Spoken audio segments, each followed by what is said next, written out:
Puji nama Tuhan. Shalom. Shalom. Shalom. Masih semangat Bapak Ibu? Haleluya. Saya yakin dan percaya kalau Roh Kudus turun atas kehidupan kita. Dalam Kisah Rasul berkata, kita akan menerima kuasa yang dahsyat. Amin. Puji nama Tuhan Bapak Ibu Saudara. Sedikit saya ingin memperkenalkan, ya nama saya Pendeta Agus Haryanto. Saya pelayanan di GPT Kristus Alfa Omega di daerah Kabupaten Kendal. Ya, kalau Bapak sudah pernah berkunjung di objek wisata Curug Sewu, lah tempat saya di daerah situ, Bapak Saudara. Kalau belum, di sana bagus sekali ya objek wisata Curug Sewunya. Ya, puji nama Tuhan. Saya bersama dengan istri, ya anak saya 2 kembar.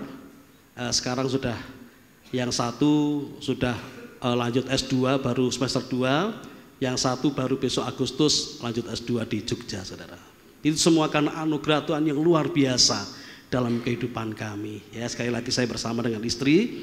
Seyogyanya Bapak Gembala menyampaikan kalau bisa bersama dengan jemaat berada di tempat ini, tapi jemaat yang kami layani hari-hari ini mereka ada yang panen kopi, ada yang panen cengkeh dan sebagainya, sehingga mereka tidak bisa bersama-sama dengan kita di tempat ini. Tapi saya yakin dan percaya Pak Saudara, tidak mengurangi sedikit pun dari kerinduan kita untuk belajar kebenaran firman Tuhan. Amin Bapak Ibu. Puji nama Tuhan.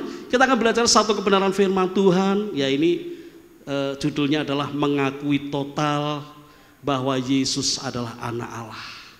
Ya. Tujuannya adalah, ya tujuan dari pemberitaan firman Tuhan adalah supaya jemaat Tuhan itu memiliki iman atau memiliki percaya yang kuat.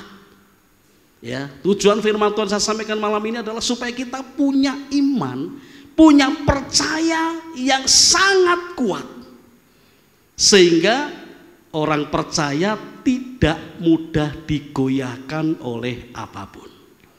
Sebab kenapa Bapak Saudara?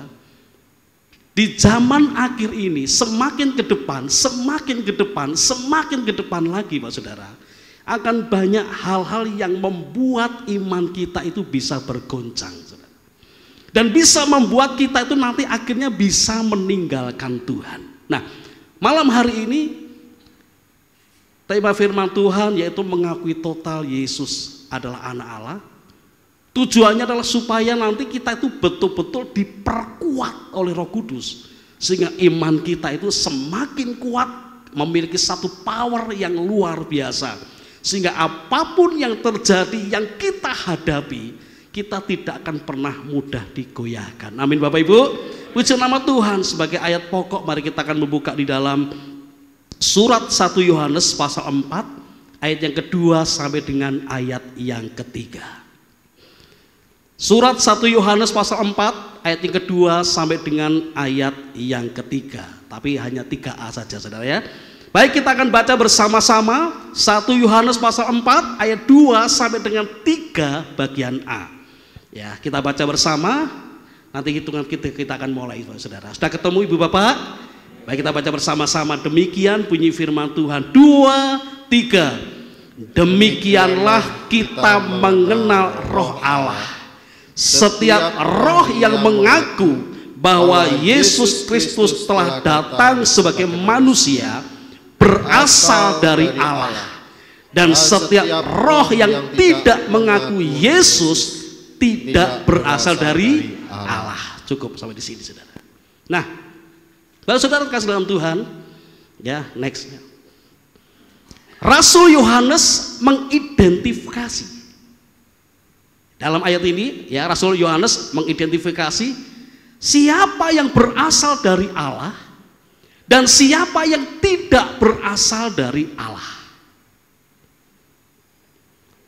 Di dalam pembacaan tadi ada satu identifikasi yang dilontarkan oleh Rasul Yohanes. Yang pertama saudara, barang siapa yang mengaku dan percaya kepada Tuhan Yesus Kristus, Alkitab berkata apa? Dia berasal dari Allah. Namun sebaliknya Alkitab berkata, barang siapa yang tidak mengaku dan tidak percaya kepada Tuhan Yesus, dia tidak berasal dari Allah, tidak berasal dari Allah. Dan kalau kita baca kalimat selanjutnya, dia memiliki roh yang namanya roh antikristus. Nah saudara, dari sini kita tahu, paham betapa pentingnya dan betapa bahagianya kalau kita malam ini saudara itu bisa mengakui dan kita bisa percaya secara total kepada Tuhan kita Yesus. Khotbah malam ini saudara, saya tidak meragukan bahwa jemaat di tempat ini kurang atau tidak percaya kepada Yesus. Saya percaya Bapak Ibu benar-benar percaya kepada Tuhan Yesus. Namun ada satu hal yang nanti kita perlu perhatikan saudara. Ya. Kita bersyukur, kita patut berbahagia kalau kita ini adalah orang-orang yang betul-betul bisa menerima Yesus. Kita patut berbahagia. Kita patut bersukacita saudara. Kita percaya secara pribadi. Namun bukan dalam perspektif agamawi, tetapi dalam perspektif imani. Apa bedanya saudara? Percaya kepada Yesus dalam perspektif agamawi itu adalah saudara, tolok ukurnya adalah kewajiban-kewajiban dan hanya berbicara kepada cara-cara ibadah lahiriah semata-mata. Saya tidak mau jemaat di tempat ini terjebak dalam yang namanya percaya dalam perspektif agamawi. Contohnya seperti apa? Hari Minggu yang penting kita bawa Alkitab, kita datang ke gereja, kita menyanyi, kita berdoa, kita nanti memberikan persembahan kepada Tuhan dan sebagainya. Saudara, itu perhatikan. Itu perspektif agamawi. Ya. Tapi dalam perspektif imani, saudara, tolak ukurnya adalah kita bisa membangun relasi yang baik dengan Tuhan. Saya mau katakan ibadah itu tidak berkuasa kalau dalam ibadah itu tidak ada yang namanya relasi dengan Tuhan. Berbakti hari Minggu itu tidak akan pernah ada kuasa, saudara, kalau di dalamnya tidak ada yang namanya membangun relasi dengan Tuhan. Nah, ketika kita bisa membangun relasi dengan Tuhan, membangun satu hubungan dengan Tuhan, hubungan itu baik, hubungan itu intim, saudara, maka kewajiban itu akhirnya berubah menjadi gaya hidup Bapak Ibu Saudara. Ya. Kita datang ke gereja, kaki kita melangkah ke gereja, itu memang kita punya satu kerinduan, kita membangun satu hubungan dengan Tuhan, membangun satu hubungan relasi yang baik dengan Tuhan. Kita datang bukan serta-merta karena Bapak Gembala atau Ibu Gembala. Kita datang bukan serta-merta karena jemaat yang lain. Tapi kita datang serta-merta untuk mencari siapa? Tuhan kita Yesus Kristus. Membangun relasi. Sangat-sangat penting sekali. Dan nanti akhirnya Bapak Ibu Saudara, engkau datang ke gereja itu menjadi gaya hidup. Ya, menjadi satu kebutuhan. Dalam 1 Yohanes pasal 3 ayat 23 berkata begini. Dan inilah perintahnya itu,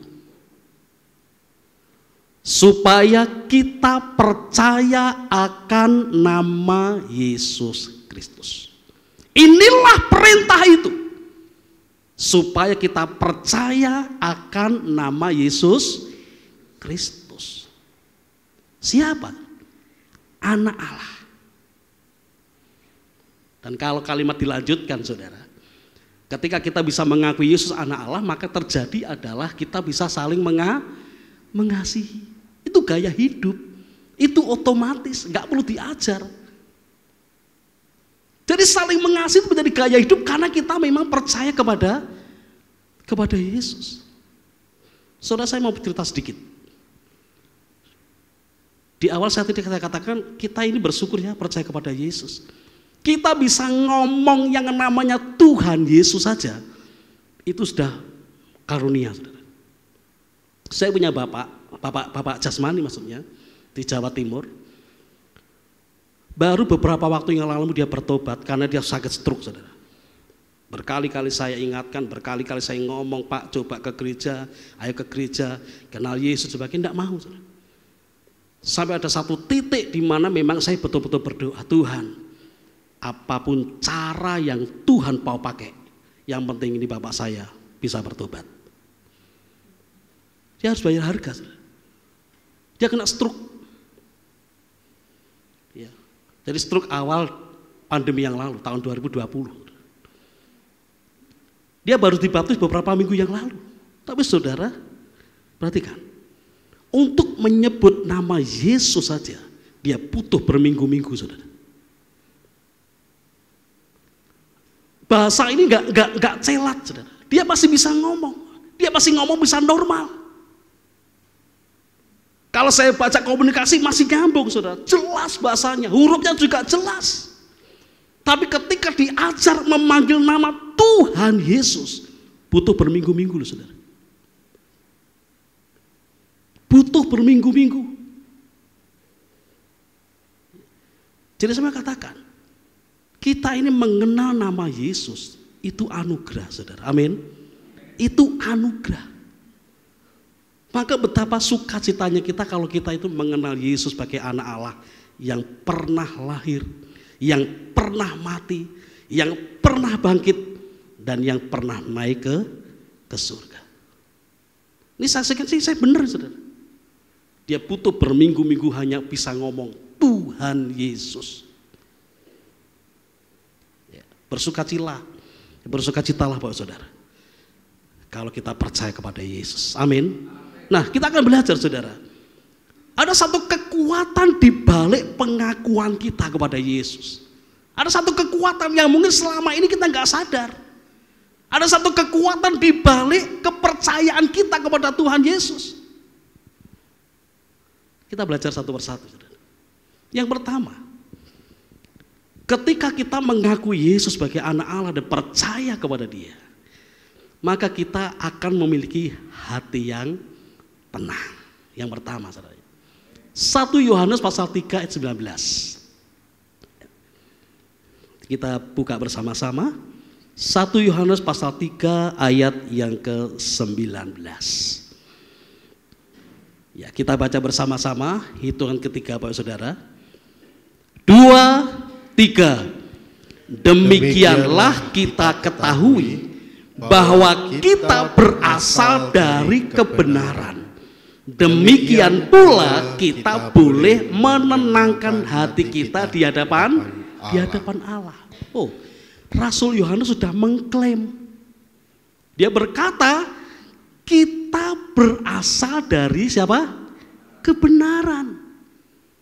Maka di dalam pasal yang keempat tidak heran dia berkata, barang siapa yang mengenal Yesus, dia itu berasal dari Allah. Ya. Nah, orang yang percaya kepada Tuhan Yesus dikatakan dia berasal dari Allah, berasal dari kebenaran. Dan karena kita berasal dari Allah, maka dalam pasal yang ketiga kita bisa menenangkan hati kita. Jadi ketika kita percaya kepada Yesus sebagai anak Allah yang hidup, saudara, oh, hati kita ini bisa menjadi tenang, menjadi tenang. Nanti kita bahas, saudara, apa sih yang menyebabkan hati kita nggak tenang itu apa? Ya. Tadi jelas di 1 Yohanes pasal 3:19, karena kita berasal dari kebenaran, maka kita bisa menenangkan hati kita di hadapan Allah. Amin. Haleluya. Nah, kita lihat, saudara, apa sih dampak positif atau sesuatu yang luar biasa yang dihasilkan dari hati yang tenang, saudara? Saya menemukan ada dua, sebenarnya masih banyak, saudara, hanya dua. Yang pertama, 1 Petrus pasal 4 ayat yang ke-7. Kalau hati kita tenang, saudara, Bapak Ibu Saudara, engkau bisa berdoa, engkau bisa membangun relasi dengan Tuhan. dengan baik. Alkitab berkata apa? Kesudahan segala sesuatu sudah dekat. Karena itu kuasailah dirimu dan jadilah tenang supaya kamu dapat berdoa. Amin. Kita tenang dulu sehingga kita bisa berdoa. Ini jangan dibalik. Ya. Mungkin banyak orang beranggapan begini, ketika punya masalah yang besar, ya, dia datang kepada Tuhan untuk berdoa supaya hatinya tenang. Saya kira itu nggak salah, saudara. Tapi Alkitab berkata apa? Tenangkan dulu hatimu, ya kan? Baru engkau bisa berdoa. Baru engkau bisa nyambung dengan Tuhan. Baru kita bisa mengadakan satu hubungan dengan Tuhan. Mungkin kita bisa bahasa roh dan sebagainya. Kalau hati kita tenang terlebih dahulu, Bapak Saudara. Jadi jangan dibalik. Masalah besar. Aku tak berdoa supaya aku memperoleh ketenangan. Saudara. Ya. Tapi ini Alkitab berkata begitu. Tenang dulu, baru engkau bisa berdoa. Engkau bisa angkat tangan. Engkau bisa menyembah. Engkau bisa berbahasa roh. Engkau bisa bernubuat dan sebagainya. Tenang dulu. Saya kira loh, kalau saya secara pribadi, saya nggak bisa berdoa kalau hati saya nggak tenang, saudara. Kalau pikiran saya kemana-mana, saudara, saya nggak bisa berdoa, saya nggak bisa fokus. Tapi kalau hati sudah mulai tenang, saudara, baru bisa nyambung dengan Tuhan. Ya. Jadi perhatikan, tenang dulu, baru Bapak Ibu Saudara bisa berdoa. Amin. Pengen berdoa dengan baik, apapun yang Bapak Ibu Saudara alami, tenang dulu. Yang kedua, dalam Yohanes pasal 14 ayat yang pertama berkata, janganlah gelisah hatimu, percayalah kepada Allah, percayalah juga kepadaku, kata Tuhan. Jadi kalau hati kita tenang, kalau kita percaya kepada Tuhan sungguh-sungguh, Bapak Saudara, maka saya mau katakan, tidak akan pernah ada kegelisahan dari hati Bapak Ibu Saudara. Nggak akan pernah ada. Sekali lagi Alkitab mencatat begitu, Tuhan mengklaim begitu. Engkau nggak akan pernah gelisah kalau engkau percaya kepadaku. Makanya saya mencatat begini, saudara. Apa sih yang menyebabkan orang percaya sering terpenjara dengan yang namanya perasaan gelisah? Iya. Kenapa banyak orang Kristen, kenapa banyak orang yang percaya kepada Yesus masih sering berada terpenjara dengan yang namanya gelisah? Bukan karena masalahnya, bukan karena besarnya masalah, bukan. Saya mau katakan, karena banyak orang Kristen yang kurang percaya.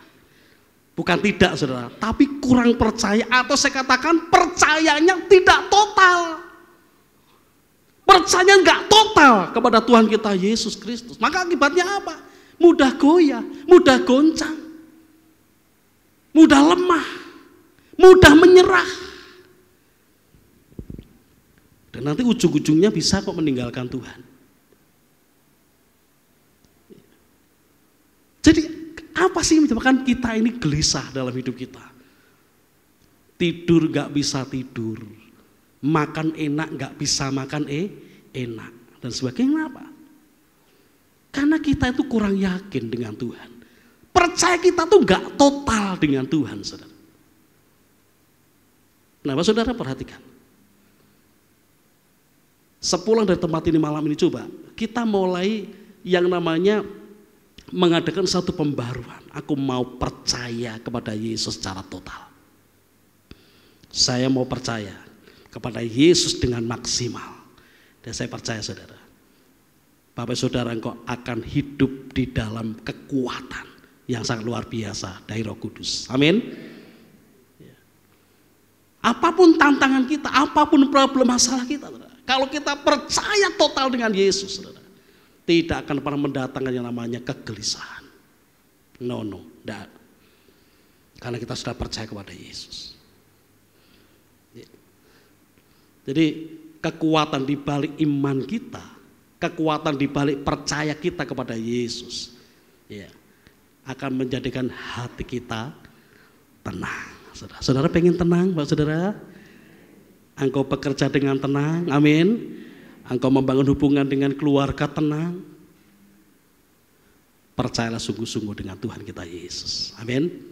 Sekarang yang kedua, saudara. Kekuatan di balik pengakuan kita kepada Yesus Kristus, kita akan mendapat bagian dalam rohnya.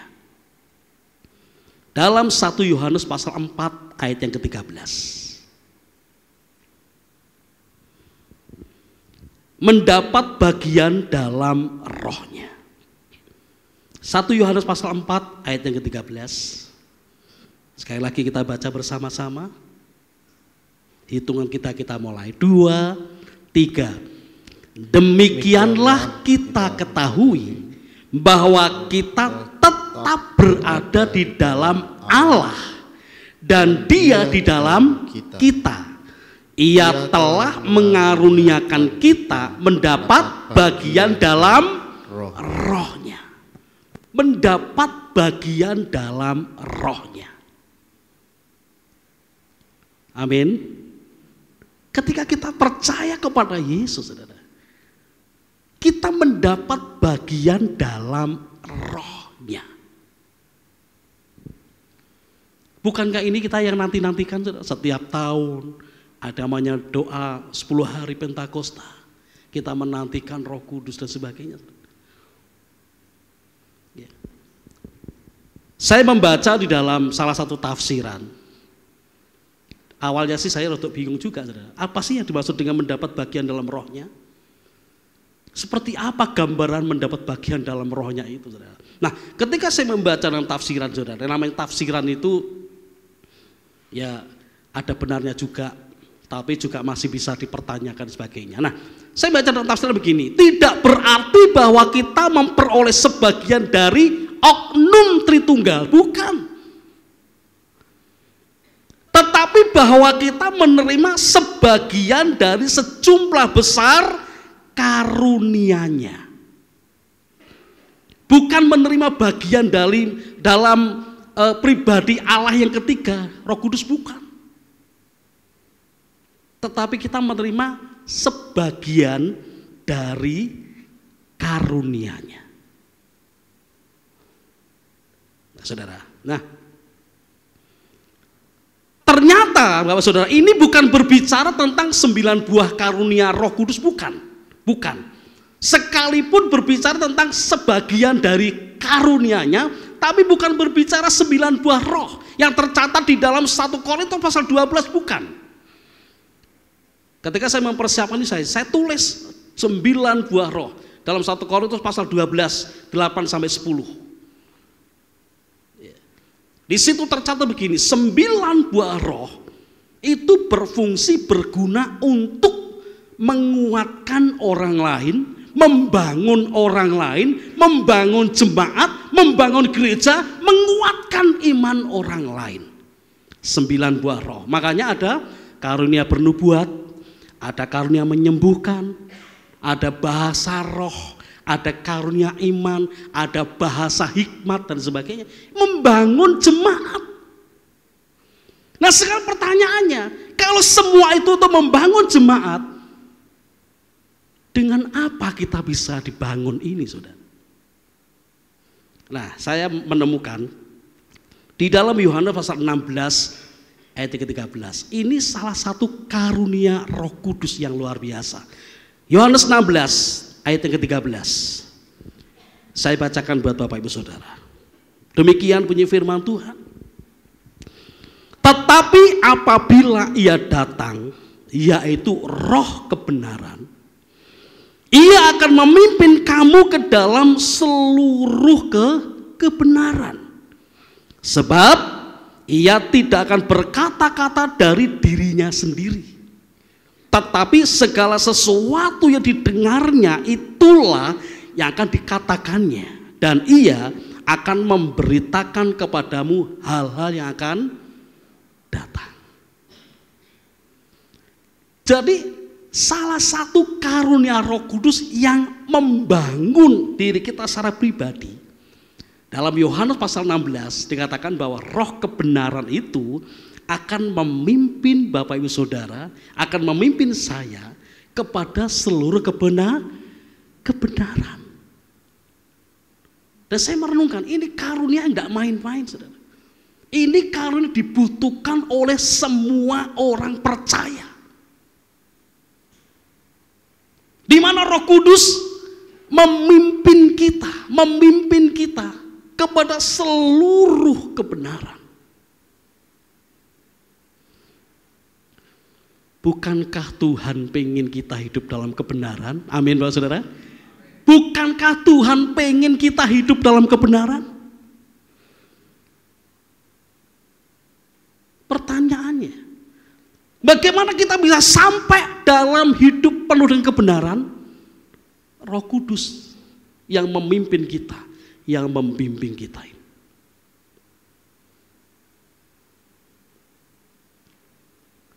Tuhan Yesus itu melayani jemaat, melayani pelayanan para muridnya dan sebagainya itu cuma 3,5 tahun. Ya, karena dia usianya 33,5. Dia sudah naik ke surga. Lalu siapa yang membimbing kita hidup dalam kebenaran? Maka dikatakan kalau roh kebenaran itu turun, saudara, kita bukan hanya menerima kuasa, bukan itu saja, tetapi kita akan menerima kepemimpinannya, membimbing kita hidup dalam kebenaran. Ya. Ketika sedikit saya membahas ayat ini, saudara, saya mengadakan yang namanya sedikit survei dengan jemaat.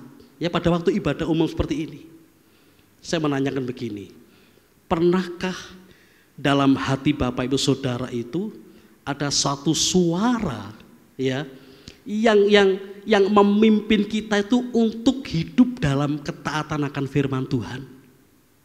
Mereka berkata, Pak, sering Pak, sering.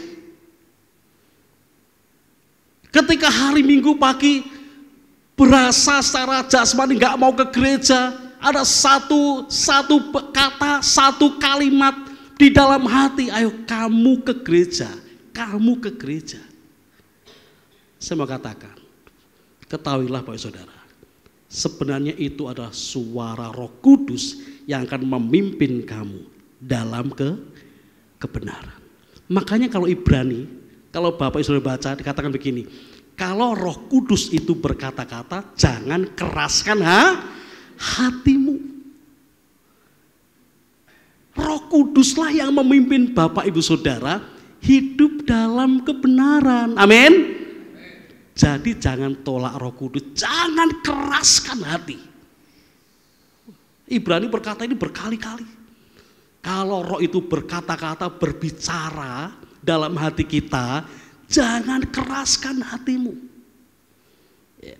Sebab kenapa? Dia yang akan memimpin kita dalam kebenaran. Kata memimpin itu sama dengan mendampingi dan mementor kita sampai kita itu tiba di tempat tujuan. Itu namanya memimpin. Ya, memimpin itu bukan cuma merintah-merintah dan sebagainya, saudara. Tapi memimpin itu mendampingi, mementor. Saya bekerja di PPA itu kurang lebih 4,5 tahun. Baru Desember yang lalu resign saya. Di situ saya bekerja sebagai mentor. Siapa yang saya mentor? Yang saya mentor adalah anak usia SMA dan anak usia kuliah. Bagaimana cara saya mementor, saudara? Saya selalu mendampingi. Ketika dia belajar firman Tuhan, saya dampingi. Ketika dia belajar berdoa, saya dampingi, saya ajar. Pak Saudara, itu namanya mimpin. Sampai kepada tujuan. Sampai di mana dia mau kuliah, saya mencarikan dan sebagainya. Itu hanya mimpin, bukan cuma merintah. Roh Kudus itu bukan hanya memerintah, enggak, tetapi mendampingi Bapak Ibu Saudara. Amin. Mendampingi kita. Sehingga ada firman Tuhan, saya lupa, Alkitab berkata gini, roh itu akan membantu kita dalam kelemahan-kelemahan kita. Apa yang tidak bisa kita ucapkan, yang tidak bisa kita ungkapkan, yang tidak bisa katakan di hadapan Allah, Roh Kuduslah yang berbicara. Ayo, siapa yang punya Tuhan seperti Tuhan kita? Amin. Maka ada pujian, Allah mana yang besar seperti Allah kita, kan begitu. Tuhan mana yang seperti Tuhan kita? Kita diperlengkapi dengan Roh Kudus yang begitu luar biasa. Ya, maka saudara, aktivitas kita apa? Izinkan Roh Kudus tinggal dalam hati kita. Amin. Buka hatimu.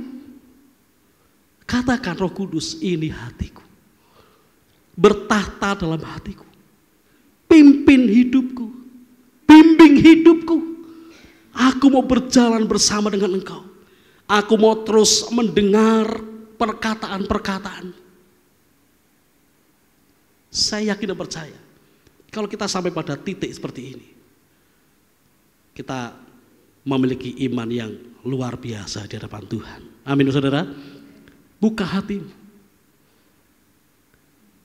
Katakan, bertahtalah Roh Kudus dalam hatiku. Berikan kebebasan. Berikan keleluasaan Roh Kudus untuk mengerjakan sesuatu yang baik bagi Bapak Saudara.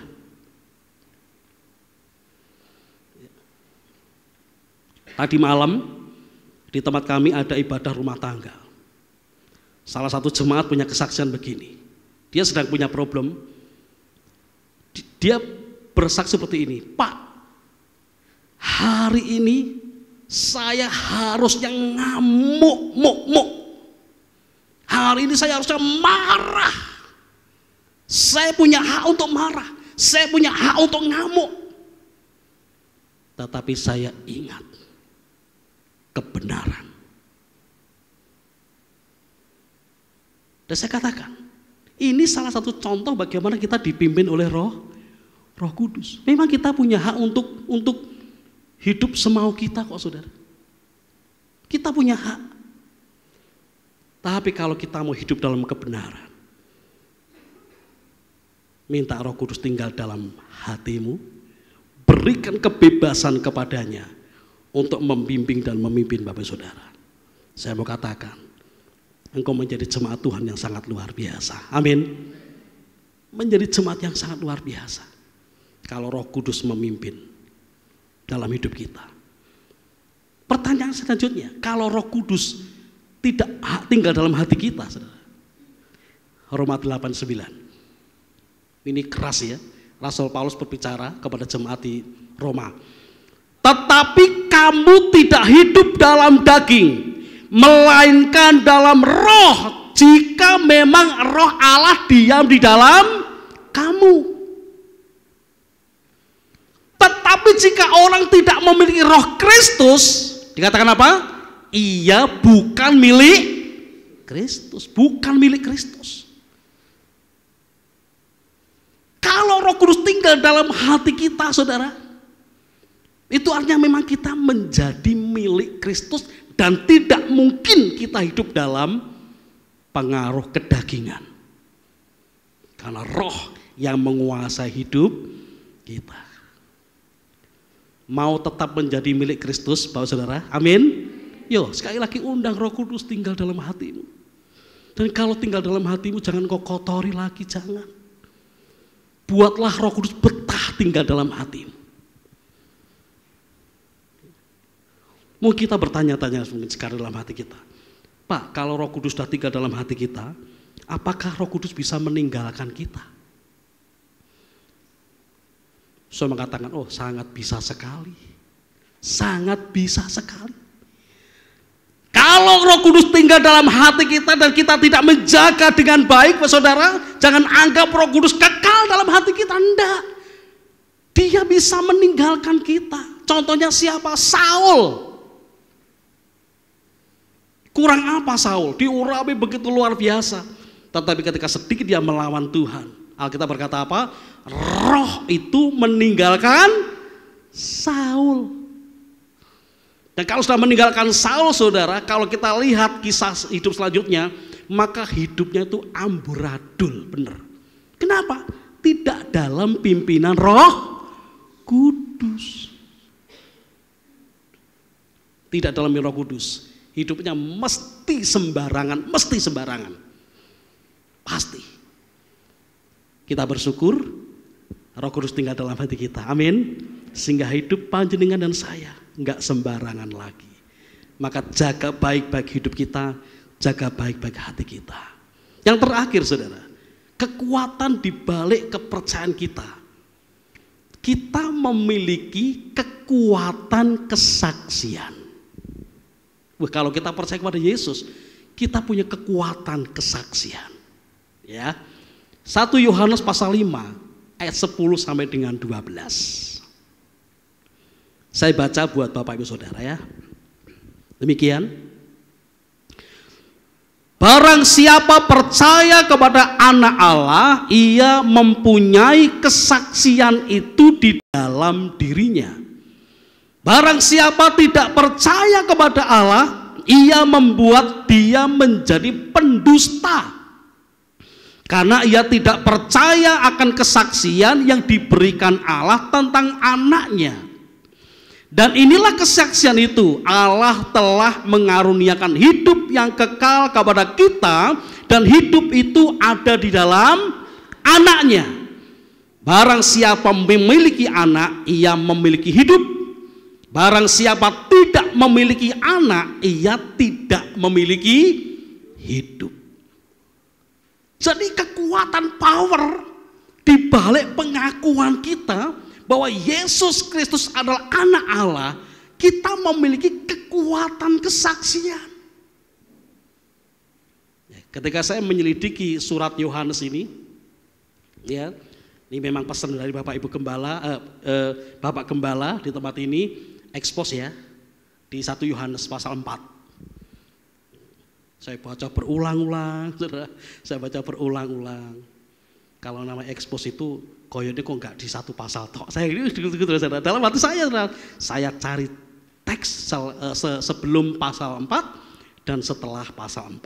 Berarti pasal 3 dan pasal 5. Dan saya menemukan sekali lagi Rasul Yohanes itu mengidentifikasi lagi dampak dari orang yang percaya dan orang tidak percaya. Jadi sangat berbeda jauh, seperti barat dan timur. Dikatakan apa? Yang percaya kepada Yesus, dia memiliki kekuatan kesaksian di dalam dirinya. Tapi sebaliknya, yang enggak percaya Yesus menjadikan Allah itu pendusta atau pembohong. Kita percaya kepada Yesus. Ketika kita berhadapan muka dengan orang lain, saudara, bagaimana kita bisa berkata, oh, aku punya hidup yang kekal? Bagaimana kita bisa ngomong begitu?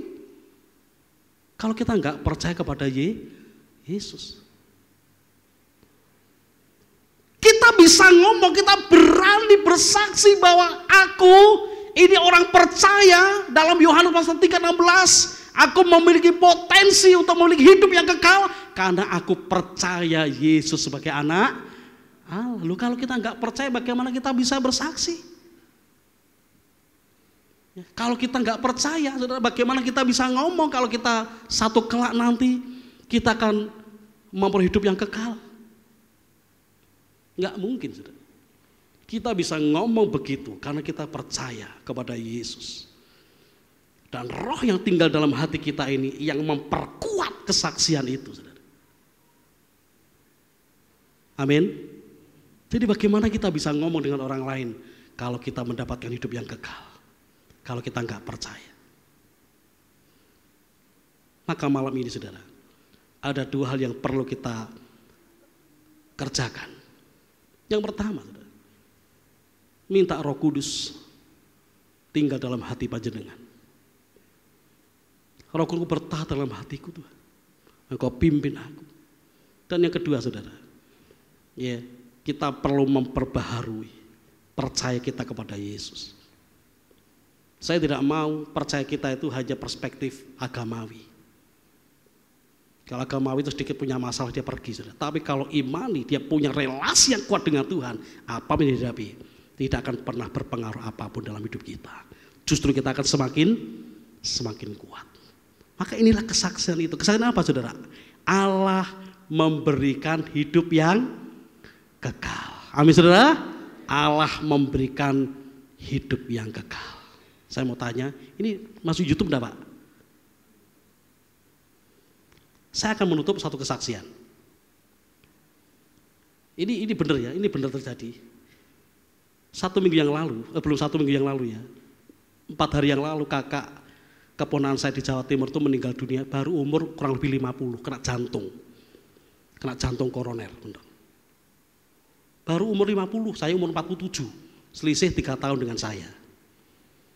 Ya, saya dihubungi Bapak Gembala itu, saya masih di Jawa Timur Pak, karena saya lagi merawat orang tua, dua-duanya sedang sakit. Ya, ketika saya sudah pulang, saya dikabari bahwa kakak ini akhirnya meninggal dunia. 3 hari, pas 3 hari tadi malam. Ketika saya bangun jam 4 pagi, saya ke belakang saudara, saya buang air kecil, saya tidur lagi jam 4. Nah jam 4 itu saya punya diberikan mimpi jelas banget saudara. Sampai saya cerita sama orang tua saya, mimpinya begini. Ini untuk memperkuat kita saudara ya. Mimpinya begini. Saya diperlihatkan seperti saya melihat video bagaimana proses kematian kakak saya. Dari dia sakit masuk dari scan sakitnya sampai jerun-jerune saudara. Organ tubuhnya ditunjukkan, ini loh yang sakit. Bener. Sampai saya diperlihatkan bagaimana ketika dia menghadapi sakaratul maut, diperlihatkan bagaimana rohnya itu diangkat, dan sampai saya itu tahu di mana dia berada. Dari jam 4 sampai jam 5 pagi. Dan setelah saya tahu di mana dia, tempatnya di mana, dia nggak percaya kepada Yesus, saudara. Dia nggak percaya. Baru video itu berubah menjadi video call. Jadi saya bisa berkomunikasi dengan kakak saya. Saya lihat dia duduk di atas batu, suasananya itu seperti jam 6 sore, jadi agak gelap, saudara. Dia tuh nangis terus. Nangis terus. Dia ngomong apa? Aku sedih. Aku susah, aku menderita, aku sedih, aku susah, aku menderita. Dia ngomong begitu terus saudara. Baru saya akhirnya seperti video call, saya bilang, coba sebut nama Tuhan Yesus. Karena dia pernah ikut sekolah minggu bersama dengan saya. Coba panggil nama Tuhan Yesus yang pernah sampean kenal. Itu lama sekali dia nggak bisa nyebut nama. Baru akhirnya dia bisa menyebut nama. Tuhan Yesus tolong. Tapi dalam kondisi itu dia masih menangis. Baru akhirnya saya bilang begini, coba aku tak nyanyi sambil mendengarkan. Akhirnya saya nyanyi satu penyembahan. Saya menyanyi seperti video call. Baru berangsur-angsur wajahnya mulai berseri saudara. Yang ingin saya saksikan adalah siapa yang tidak percaya kepada Yesus tahu tempatnya. Dan di situ yang ada apa? Ratapan tangis, penderitaan, kesusahan, dan sebagainya. Itu bagi yang tidak percaya kepada Yesus. Kalau panjenengan, 1 Yohanes 5 berkata, kita memperoleh hidup yang kekal, kita punya kekuatan kesaksian. Pagi itu saudara, saya ke bel orang tua, tapi nggak diangkat. Akhirnya baru siangnya dia bisa. Saya cerita, saya bilang, saya panggilnya mak, apapun yang terjadi, apapun yang panjenengan alami, tetap percaya kepada Yesus. Dia berkata, iya, Maai percaya kepada Yesus apapun yang terjadi. Saudara, biarlah sedikit kesaksian ini mengingatkan kita. Apapun yang Bapak Ibu Saudara alami, jangan lepaskan Yesus. Amin. Jangan lepaskan Yesus. Eman. Dikatakan kita memiliki kehidupan yang kekal. Jangan sekali-kali engkau tinggalkan Yesus. Mari kita mau datang kepada Tuhan. Haleluya.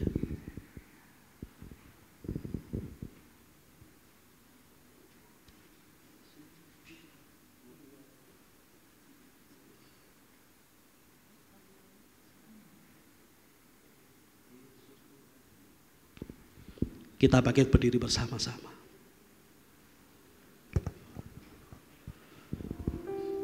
Roh Kudus, kami percaya Engkau ada di tengah-tengah kami. Kami percaya Engkau ada di tengah-tengah kami, Roh Kudus. Kami buka hati kami, Roh Kudus. Kami mempersilahkan Engkau tinggal dalam hati kami, Tuhan. Haleluya, Tuhan. Haleluya, Tuhan. Kami buka hati kami, Tuhan. Penuhi hati kami, Roh Kudus. Bertata dalam hati kami. Haleluya.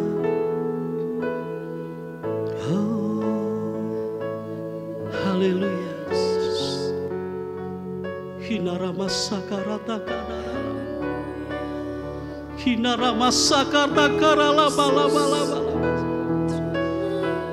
Hinarama sakata karala basikiara la bala bala bala. Hinarama basikita karala bala bala bala.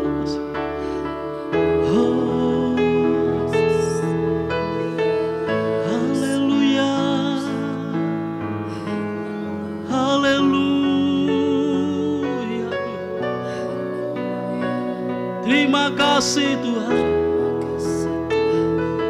Datanglah sekarang, penuhi kami dengan kuasa-Mu. Urapi kami sekarang ini dengan api Roh-Mu.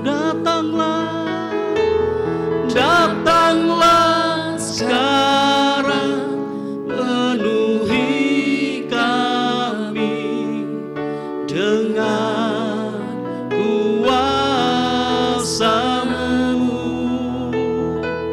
Urapi kami sekarang ini dengan api Roh. Datanglah sekarang, penuhi kami dengan kuasa-Mu. Kau urapi kami, urapi kami sekarang ini dengan api Roh.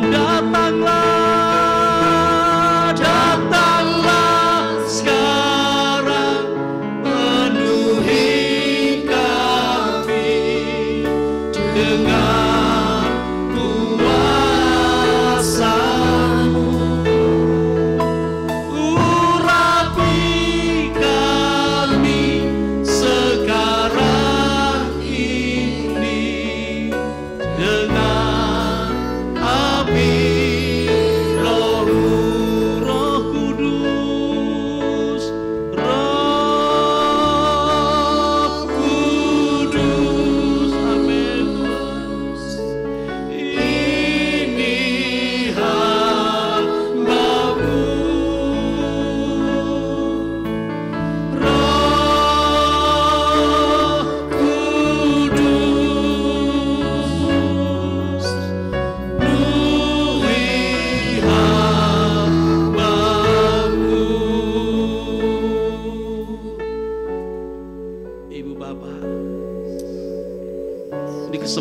indah pada malam ini. Engkau perlu buka hati. Undang Roh Kudus tinggal dalam hatimu.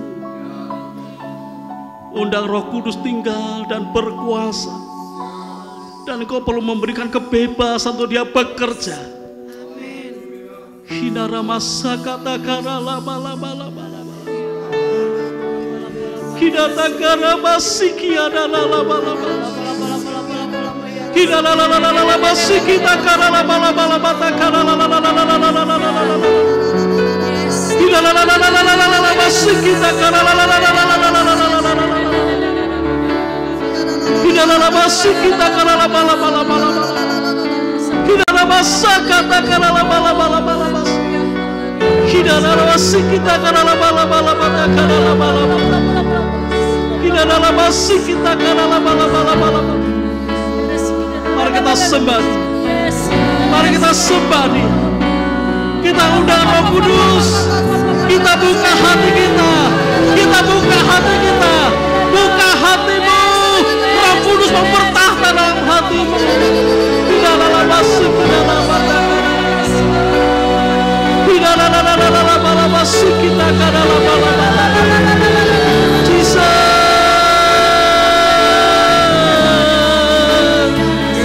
Tidak lama masuk. Tidak lama. Tidak lama sakata kada lama. Tidak masih kita kada lama. Tidak lama sih kita kada lama. Tak kada lama. Tidak lama sih kita kada lama. Tak kada lama.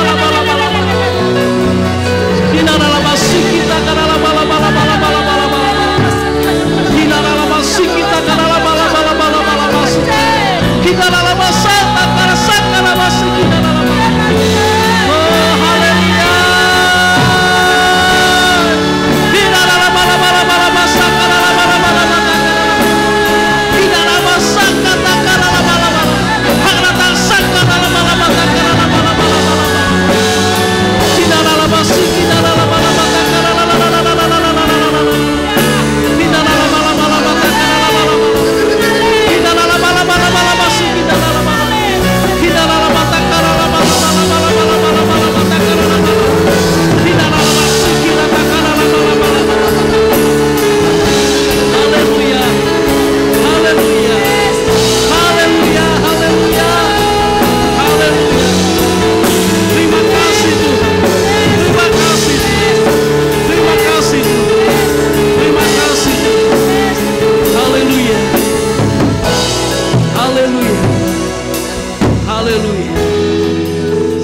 Tidak kesempatan buat Bapak Ibu Saudara.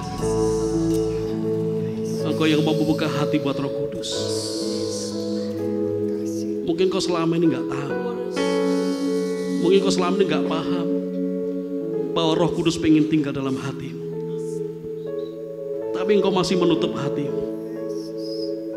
Bahkan kalaupun Roh Kudus tinggal dalam hatimu, engkau masih belum memberikan kebebasan dia bekerja. Malam ini saya mau berdoa buat Bapak Ibu Saudara.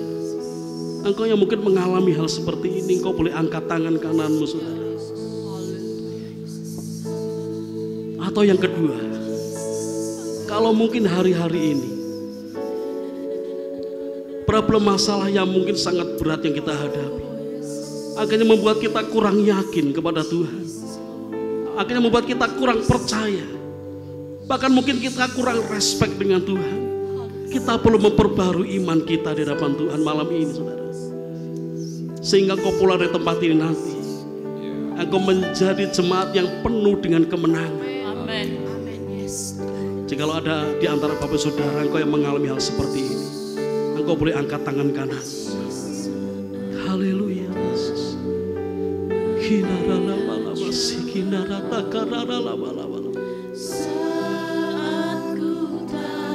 Engkau yang mengangkat tangan, mungkin kau bisa maju.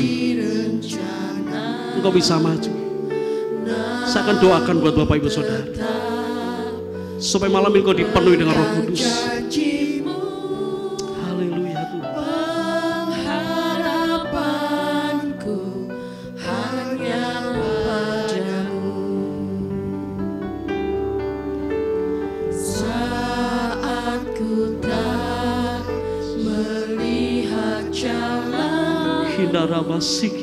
Saat ku tak mengerti rencanamu, namun tetap ku pegang janjimu.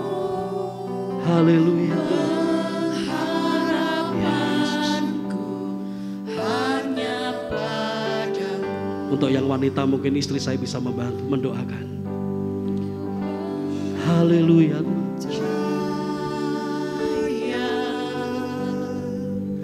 Hatiku percaya,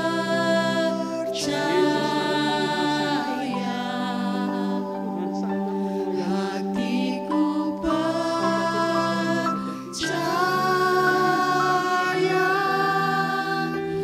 selalu ku percaya.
Yes,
rohani mengalir dalam nama Yesus, dalam nama roh, dalam nama Yesus, dalam nama Yesus, dalam nama Yesus. Tuhan berikan pertolongan dalam nama Tuhan Yesus, dalam nama Tuhan Yesus, dalam nama Tuhan Yesus. Haleluya. Dalam nama Tuhan Yesus, Dia tidak pernah meninggal. Haleluya. Kalau kau percaya kepada Yesus, Dia sanggup memberikan pertolongan dalam nama Tuhan Yesus, dalam nama Tuhan Yesus, dalam nama Tuhan Yesus. Haleluya. Haleluya. Dalam nama Tuhan Yesus.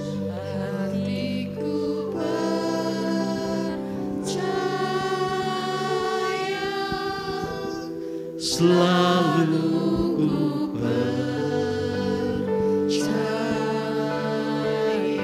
hatiku percaya, hatiku percaya, hatiku percaya, ku percaya,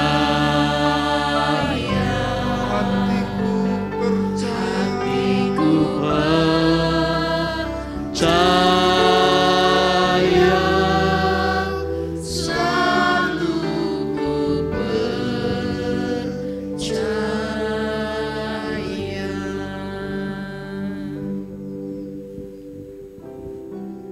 Haleluya.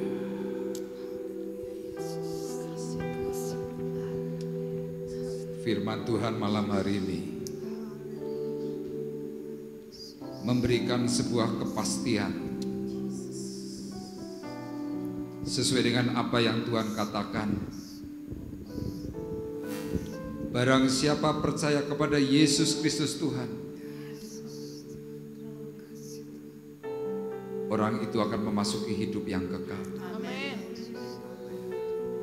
Dan kuat kuasa yang Tuhan nyatakan itu dicurahkan dari surga. Sehingga hari ini kita orang-orang percaya yang bersungguh hati, orang itu diberi oleh Tuhan roh kesaksian. Sehingga kita yang merasa bahwa aku tidak bisa, aku tidak sanggup, malam hari ini Tuhan memastikan kepada kita semuanya, ketika engkau dipenuhi oleh Roh Kudus, maka engkau disanggupkan, engkau dibisakan oleh Tuhan. Firman-Nya dengan sangat jelas berkata, tidak ada barang yang mustahil bagi setiap orang yang percaya kepada Tuhan.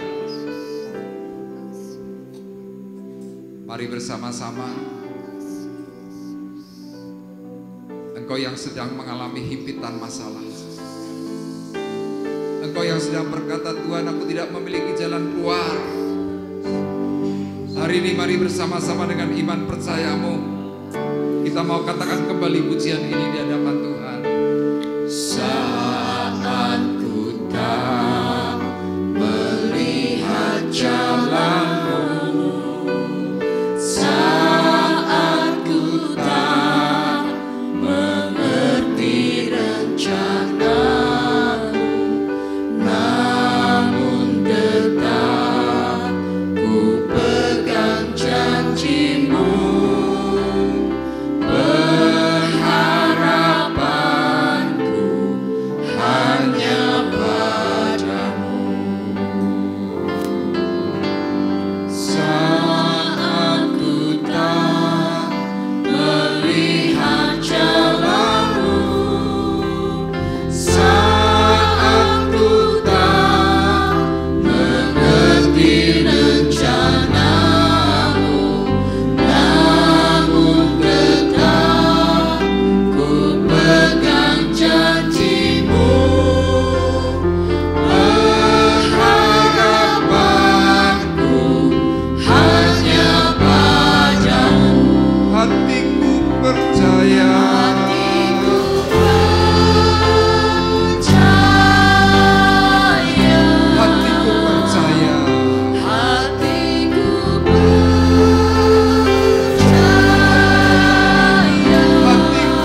di dadamu masing-masing. Rasakan Roh Kudus yang memberikan keyakinan penuh dalam hatimu. Rasakan Roh Kudus bekerja mengalir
gairah yang baru dalam hatimu. Engkau kuat, kata Tuhan. Engkau kuat, engkau menang, dan engkau bisa di dalam nama Yesus. Kami bersyukur Tuhan untuk malam hari ini. Engkau menyingkapkan setiap detail kebenaran perkataan firman-Mu yang selama ini Tuhan tidak kami pahami dengan baik, yang selama ini kami tidak mengerti dengan baik, tetapi melalui hamba-Mu Tuhan, Kau siapkan setiap perkataan itu dengan baik, sehingga kami boleh paham bahwa ternyata kami yang menyerukan di dalam nama Yesus adalah orang-orang yang berbahagia di dalam Tuhan. Kami bersyukur di dalam pekan Pentakosta Engkau semakin menyatakan kebenaran-Mu atas kami semuanya. Sehingga kami Tuhan yang hari-hari ini mengalami kegelisahan, mengalami kecemasan ketika kami mendengar suara kebenaran perkataan firman-Mu.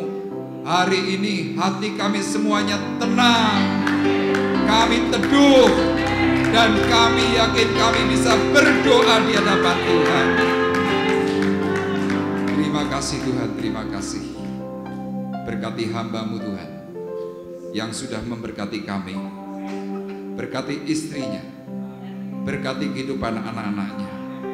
Tuhan, Kau juga berkati pengembalaannya di kota Kendal.